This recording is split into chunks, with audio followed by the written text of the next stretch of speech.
two trenchers side by side, same cart, same trencher pro boom, and this is the chain that actually does the digging.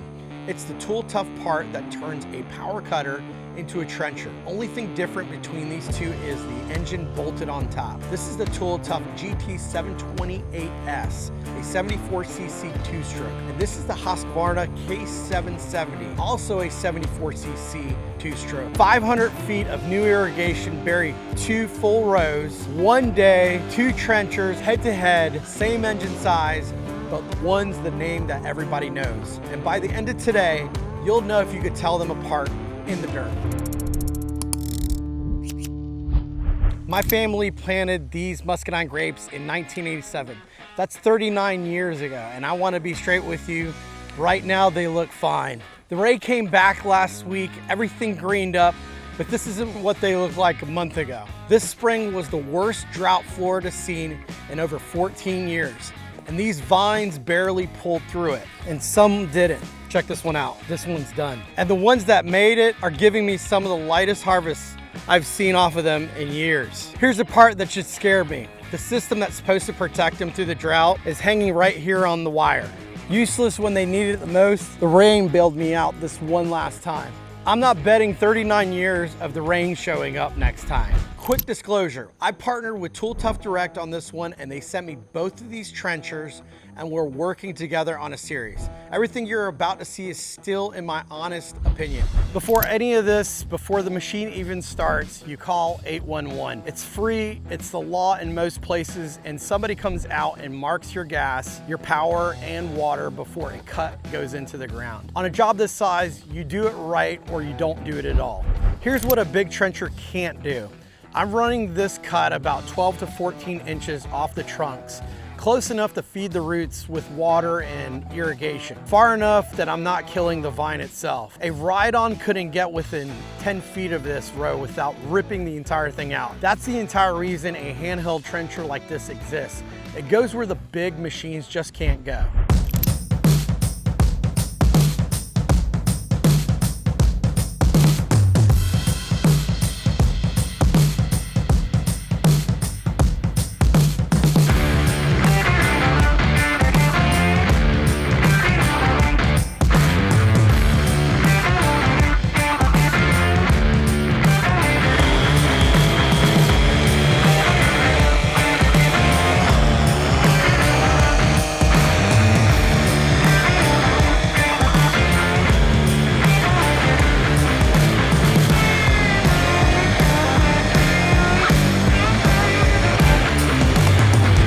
Row 1, and I started with the brand name everybody knows, the Husqvarna K770. This is the benchmark 5 horsepower and a reputation name built on job sites all over. I cut it through 250 feet of Florida dirt and 39-year-old muscadine roots, 8 to 9 inches deep, start to finish.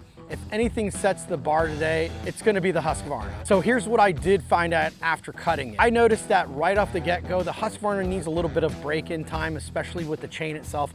And I think that was due to myself just having a little bit tighter of a chain. On the Husqvarna, I did set it to 1 inch, but it seemed like the dirt did clog up into it a couple times on the sprocket, causing the chain to seize. But after maneuvering it around a little bit and going a couple feet further, I think it loosened up the blade just slightly enough to where it cut the entire trench all the way down. Now the 75cc's definitely was an entire powerhouse while cutting this, and it did really well against the roots. I even cut through a big old septic PVC. So it was definitely enough to where I could tell what I was cutting. And if you're cutting into a root, you'll actually see the wood burr up. But if not, and you're hitting something, you probably want to stop and take a look at what you're cutting. The things that I didn't really like about it is that the cart itself is great. It was a back saver on this job, cutting with the Husqvarna, but I wasn't really attracted too much on the trigger itself, on how it stayed on the Husqvarna. I would think that if I was using it all day long, it might come apart every once in a while and might cause a little bit of a headache. So make sure that you do get it strapped on properly the first time, and you do test it out to make sure it does work before getting onto the job site. Row 2, same cart, same boom, same brutal ground. Only thing is that I'm swapping out the engine. This is the Tool Tuff's own GT770S, 74cc, same class as the Husqvarna for a fraction of the money. The whole question of this entire video is right here. Can the house brand keep up with the name everybody pays extra for? Well, here are my test results after cutting with both of them and cutting with the Tool Tuff. I noticed that the power was definitely there, and I noticed that cutting it on both of them really whipped right through the ground, going through both roots and another pipe that I ended up cutting as well. And what I did notice about it is that the cart itself is really built for the Tool Tuff as well. So the trigger will set a little bit better with the Tool Tuff if you're using with the cart. Now, a couple other things that I did enjoy about it as well was the fact that it never bogged down. I mean, it really carved right through this entire thing. And as you could see in the video here, that it worked out really well. So between the two, here's my observation on what I would think. If you're using it on the job site and you're a contractor, I probably would go with the Husqvarna engine, just because of the stability and the name and the reputation in itself. If I was using it for once every 6 months, I would probably go and use it with the house brand, because that way I'm not using it all the time and it doesn't need to be operating at that kind of usage. So that's my take. Let me know what you think. Here's why I'm burying it. Surface drip sits on the top of the dirt, baking in the sun, evaporating before it even soaks in. And one drought turns the couplers and turns the plastic brittle and absolutely useless. Exactly what happened here. So we want to bury it 8 to 9 inches down where the water goes straight to the roots and nothing evaporates, nothing hangs in the open to fail. Do it once, it lasts a decade, and that's drought proof. Both trenches are open, the lines go in, supply mains and pressure compensation drips already installed all the way down both rows. Then we're gonna go ahead and backfill everything and the whole system's gonna eventually disappear. You'd never even know it was even there except for the grapes. I definitely love the width of the trencher and what it cuts. That whole 1.25 inches, 1.5 inches is absolutely great. I mean, you could almost just trench it and just drop your pipes in and just leave it, because eventually it just backfill itself, but you can't even tell it was even cut. A couple other things that I really liked is that if you're going over PVC accidentally, you could kind of hear it going on PVC, so it gives you kind of a little bit of an emergency, hey, I should check what's down here rather than a root. So it's a little bit of more of a feel when you're cutting too as well. I definitely enjoyed it. I also liked it off the cart too, especially if I have to do 50 feet of something and I just got to go around some posts or go around directly where I need to. It definitely made life a lot easier when it comes to trenching. I'm going to be using a whole bunch here on the farm, so I just hope you will go ahead and take a look at it. Link's going to be in the description below. Go ahead and check that one out. Here's the verdict. Both engines hit 8 to 9 inches without breaking a sweat. Depth was never a question. The question was speed. How clean the trench came out and how hard it took the machine to cut over 250 feet. Here's my thought behind it.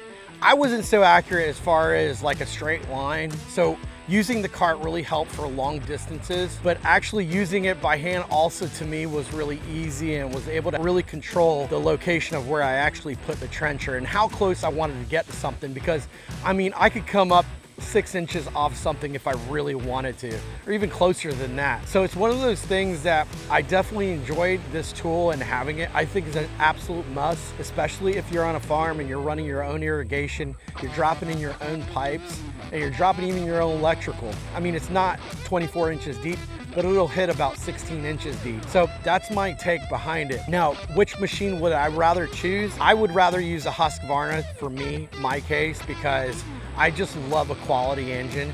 But I'll tell you what, the other Tool Tuff engine came out just as great. I like that one too as well. They both cut around the same. I just have a preference of having that name brand tool all the time, and I'll pay a little bit extra for it. But that's just me. You might be completely different on it. So that's my thoughts behind which trencher I would actually go with. But here's what matters. As far as a cost concern, both engines perform exactly the same as far as kind of how they cut, how fast they cut, and not having any issues with them. So if I was on a budget, I definitely would be going on the Tool Tuff engine rather than the Husqvarna. But if I was owning a contractor business or I was a landscaper, I'd be going with the Husqvarna. But for today's pick, it was my wallet that was picking. I would definitely get the Tool Tuff brand. So that's the whole story. Same size engine, same boom, same trench, and one of them costs a whole lot less than the other one. All right, here's the moment of truth. Everything's buried. I opened the valve up already. Water's at every single emitter and straight to the roots. First time in months.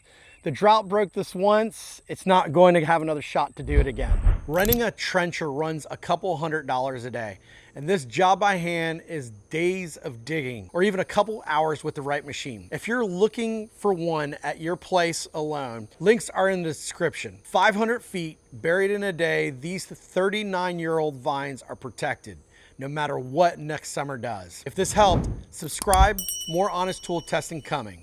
Thanks for watching.